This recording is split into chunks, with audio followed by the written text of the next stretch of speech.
नमस्कार, मैं कनकलता झा आज आप लोगों के लिए वाच्य लेकर उपस्थित हूँ। व्याकरण का वैसे तो हर एक पाठ बहुत महत्वपूर्ण है।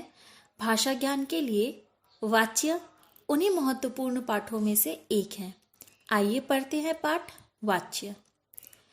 वाच्य किसे कहते हैं? यानी वाच्य की परिभाषा।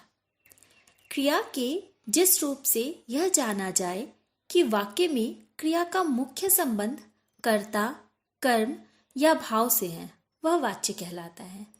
यानी जब हम वाक्य बोलते हैं, पढ़ते हैं तो उसका संबंध कर्ता से है, कर्म से है या भाव से है, उसे हम वाच्य कहते हैं। जैसे वर्षा से पुस्तक पढ़ी गई, मैं रामायण पढ़ रही हूँ, हमसे वहां नहीं ठहरा जाता। इस तरह के उदाहरणों से वाच्य कर्ता का है, कर्म का है या भाव का है, किसकी प्रधानता अधिक है वाक्य में, इसका हमें पता चलता है। आइए आगे बढ़ते हैं। वाच्य के भेद। वाच्य के 3 भेद होते हैं: कृतवाच्य, कर्मवाच्य, भाववाच्य। हम पहली भेद की परिभाषा पढ़ेंगे यहाँ। कृतवाच्य, जिस वाक्य में कर्ता मुख्य हो और क्रिया कर्ता के लिंग, वचन एवं पुरुष के अनुसार हो, उसे हम कृतवाच्य कहते हैं।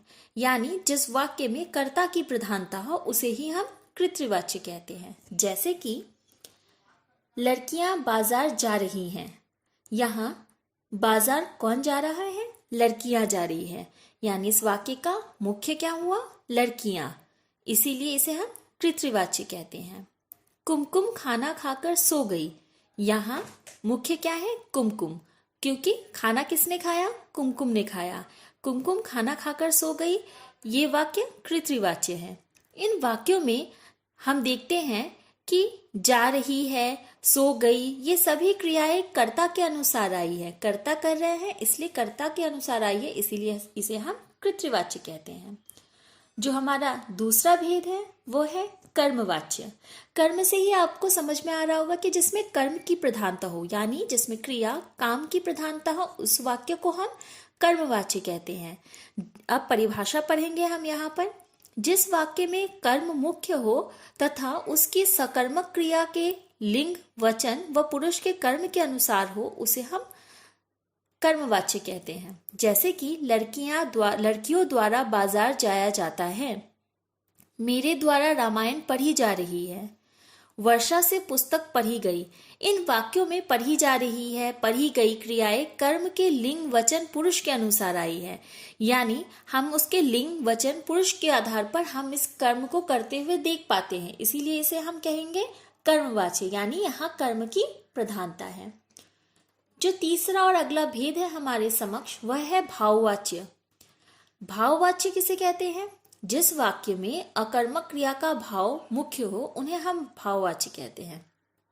जैसे कि मुझसे चला नहीं जा रहा, मुझसे खाना खाया नहीं जा रहा, हमसे वहां नहीं ठहरा जाता, उससे आगे क्यों नहीं पढ़ा जाता, मुझसे शोर में नहीं सोया जाता। इन वाक्यों में ठहरा जाता, पढ़ा जाता और सोया जाता क्रियाएं भाव की है, यानी भाव प्रधान है। मुझसे नहीं चला जा रहा, इसमें हमारा भाव क्या है? नहीं चला जाना, इसीलिए इसे हम भाववाच्य कहते हैं। इसमें कुछ प्रश्न जो है वो आप स्वयं कर सकते हैं, जो आपको इस वीडियो में बहुत आसानी से उसके उत्तर भी आपको मिल जाएंगे। जैसे कि कर्मवाच्य और कृतवाच्य में क्या अंतर है, फिर कर्मवाच्य और भाववाच्य में क्या अंतर है, वाच्य के भेद कितने होते हैं और वाच्य किसे कहते हैं। इन सभी प्रश्नों का उत्तर अब आसानी से इस वीडियो में आपको मिल जाएगा और आप इसके उत्तर ढूंढकर अपने कॉपी में लिख सकते हैं। धन्यवाद।